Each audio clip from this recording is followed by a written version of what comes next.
Hello friends, welcome back to my channel. आज इस video के अंदर हम डिस्कस करेंगे एक नया एनएफओ के बारे में। यानी मेरा एसेट म्यूचुअल फंड एक एनएफओ लेकर के आया है जो गोल्ड और सिल्वर के अंदर इन्वेस्टमेंट करने वाले हैं, उसके बारे में चर्चा करेंगे। ये फंड का नाम है मेरा asset gold silver passive FOF. FOF basically fund of fund scheme होता है, एक दूसरे फंड के अंदर ये इन्वेस्टमेंट करता है, इसलिए फंड ऑफ फंड बोला जाता है। और ये पैसिव फंड रहेगा, एक open ended fund of fund scheme रहेगा, प्रिडोमिनेटली इन्वेस्टमेंट करने वाला है मेरा एसेट का gold ETF and silver ETF के अंदर ही इन्वेस्टमेंट करने वाला है। आने वाले समय में गोल्ड सिल्वर में तेजी देखने को मिलेगा।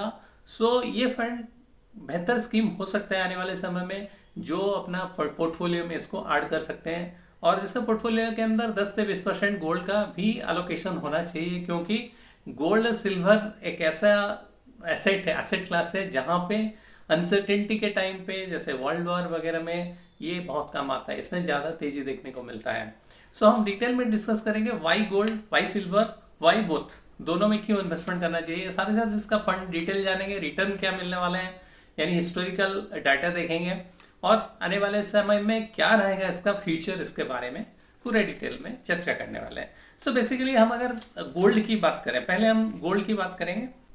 यूएस का रेट कट होता है, इंटरेस्ट रेट कट होता है, तो गोल्ड में तेजी देखने को मिलता है। दूसरा रीजन सेफ हेवन होता है, जैसे कोई वार का सिचुएशन होता है, वार लाइक सिचुएशन, जैसे रशिया यूक्रेन वार हुआ था, तभी गोल्ड का प्राइस तेजी से ग्रो किया था। ये एक हेज होता है, मतलब सेफ हेवन होता है। In case of geo political tension होता है, तभी आपको बहुत बेनिफिट देता है, रिटर्न अच्छा खासा जनरेट करता देता है। और चौथा जो है gold strengthen when dollar retreats, जब डॉलर रिट्रीट्स करता है गोल्ड स्ट्रेंथन होता है, यानी गोल्ड प्राइसेस हाई जाता है जब डॉलर नीचे आता है।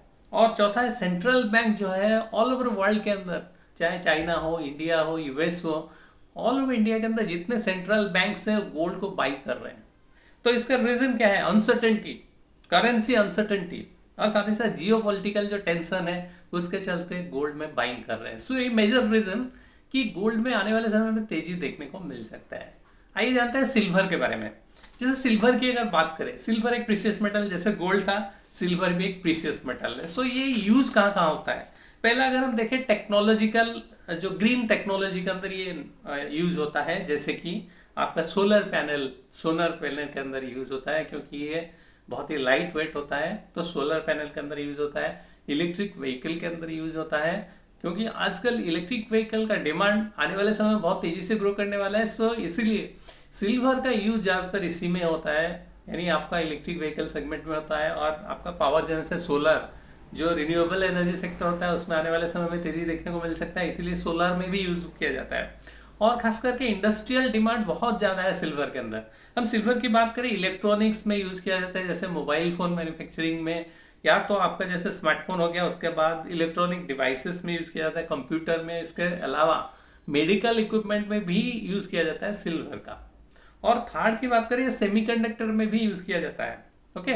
और तीसरा पॉइंट की बात करें, सिल्वर में इन्वेस्टमेंट अपॉर्चुनिटीज है, क्योंकि आने वाले समय में सिल्वर जो है तेजी से ग्रो करने वाला है, इसीलिए गोल्ड ईटीएफ में, सिल्वर ईटीएफ में लोग इन्वेस्ट कर रहे हैं, डिजिटल सिल्वर के अंदर भी इन्वेस्टमेंट कर रहे हैं।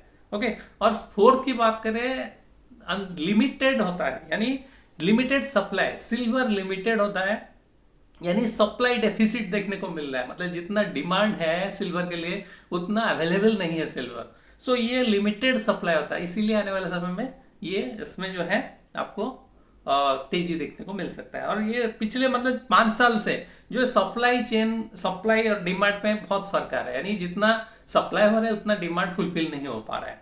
और फिफ्थ रीजन अगर बताएं, लोग जो है ना आजकल गोल्ड का प्राइस जो तेजी से ग्रो कर रहा है, उसके चलते आज ऑर्नामेंट भी लोग सिल्वर को यूज करने लगे हैं। खास करके सिल्वर प्राइसेस जो है वो भी उसके चलते आने वाले समय में ऊपर जाएगा, क्योंकि ये कंपैरेटिवली अफोर्डेबल है, सस्ता है गोल्ड के चलते। गोल्ड और सिल्वर में देखें, सिल्वर प्राइसेस कम है, इसीलिए ज़्यादातर लोग ऑर्नामेंट में भी मतलब यूज करने लगे हैं आजकल। ये मेजर रीजन कि वाई गोल्ड सिल्वर डिमांड आने वाले समय में देखने को मिलेगा। तो आइए जानते हैं कि वाई गोल्ड सिल्वर बोथ क्यों इन्वेस्टमेंट करना चाहिए, मतलब मेरे एसेट क्यों लाया है, दोनों को एक साथ क्यों लाया है। मेजर अगर देखें हम, अगर जैसे कि मैंने बात किया फोटोवोल्टाइक सोलर सिस्टम में यूज होता है, अगर ग्लोबल के हिसाब से देखें, ग्लोबल डिमांड के हिसाब से देखें, ये एक्चुअली 17 गीगावाट का पावर जनरेट हो रहा था 2010 के समय में, जो कि उसमें 2 कंट्रीज खाली सोलर पावर एनर्जी, सोलर से मतलब यूज करके सोलर एनर्जी यूज कर रहे थे, जो कि 2 ही देश था। अभी 2019 में ये देश 118 हो गया, सॉरी 118 गीगावाट में पहुंच गया है सोलर एनर्जी। सो इसमें से जो है जितने कंट्रीज थे वो लगभग हो गए आपका 116 हो गया था। ओके उसके बाद अगर देखें 2024 के अंदर ये जो है 593 गीगावाट पर पहुंच गया है। तो यहाँ पे जो 38 कंट्रीज थे वो पार्टिसिपेट कर रहे हैं। तो आने वाले समय में जो है रिन्यूएबल एनर्जी में ज़्यादा तेजी देखने को मिलेगा, खास करके सोलर पावर में ज़्यादा फोकस रहेगा, इसीलिए सिल्वर में आने वाले समय में डिमांड देखने को मिलेगा। और खास करके हम देखें, अगर बात करें इंडस्ट्रियल डिमांड जो है सिल्वर में बहुत तेजी से ग्रो कर रहा है, इंडस्ट्रियल डिमांड काफ़ी ज़्यादा है। सो गोल्ड और एक पॉइंट की बात करें, इंडस्ट्रियल डिमांड तो है ही, उसके अलावा जो है आपका क्या बोलते हैं गोल्ड सिल्वर रेशियो वो घट रहा है, मतलब कम है कंपैरेटिवली। आप देखेंगे गोल्ड सिल्वर रेशियो 91 से एबव जो अभी हो गया है, लेकिन लॉन्ग टर्म में ये 69.8 है। So there is a gap, demand जो है सिल्वर और गोल्ड के अंदर जो है एक गैप देखने को मिल रहा है, आने वाले समय में ये गैप को फिल करने वाला है।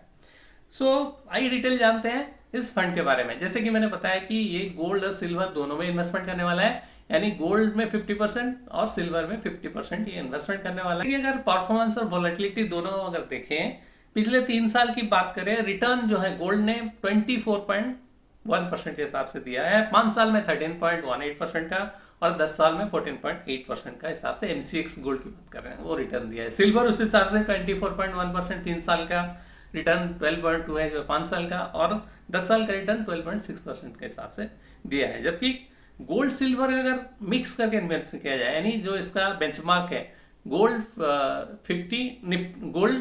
50 सिल्वर 50, वो उसमें जो है पिछले 3 साल के अंदर 25.3% का रिटर्न दिया है, जबकि 5 साल में 13.2% का, 10 साल में 14.6% का दिया है। जबकि निफ्टी के अगेंस्ट में निफ्टी जो है 14.3% 3 साल का और 5 साल का जो है 18.8 और 10 साल में 12.8%। लॉन्ग टर्म में ये निफ्टी का रिटर्न से भी ज़्यादा रिटर्न दिया है। अब जहाँ तक वोलेटिलिटी का सवाल, जैसे मान लीजिए सिल्वर एक वोलेटाइल होता है, लॉन्ग टर्म में वोलेटाइल होता है।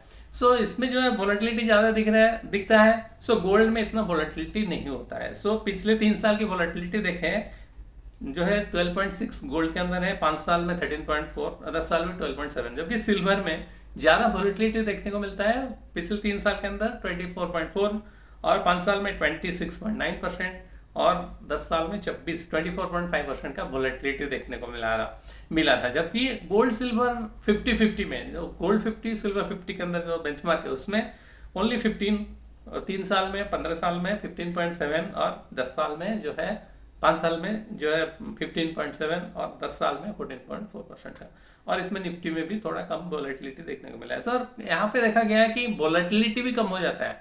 जैसे आप अगर सिल्वर की वोलेटिलिटी की बात करें, सिल्वर में काफ़ी वोलेटाइल मेटल होता है। सो इसीलिए वोलेटिलिटी को कम करने के लिए अगर सिल्वर और गोल्ड को मिक्स करके इन्वेस्टमेंट किया जाता है तो वहाँ पे वोलेटिलिटी कम होता है, साथ ही साथ रिस्क कम हो जाता है, साथ ही साथ इसमें जो है रिटर्न भी थोड़ा ज़्यादा देखने को मिलता है as compare to particular silver हो या गोल्ड हो।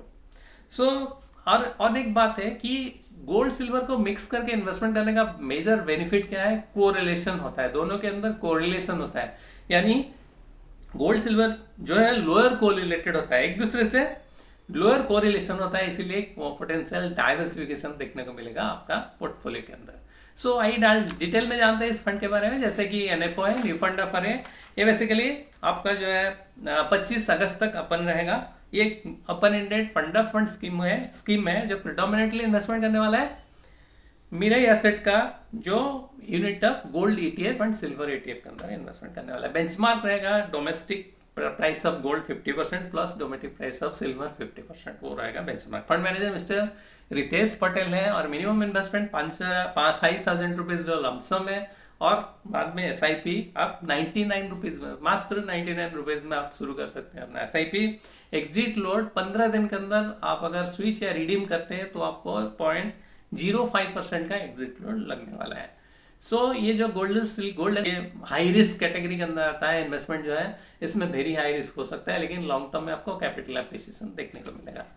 आप अगर इस फंड के अंदर इन्वेस्टमेंट करने का सोच रहे हैं तो इस फंड के अंदर कर सकते हैं, लेकिन इसमें आपका जो होराइजन लॉन्ग टर्म में होना चाहिए।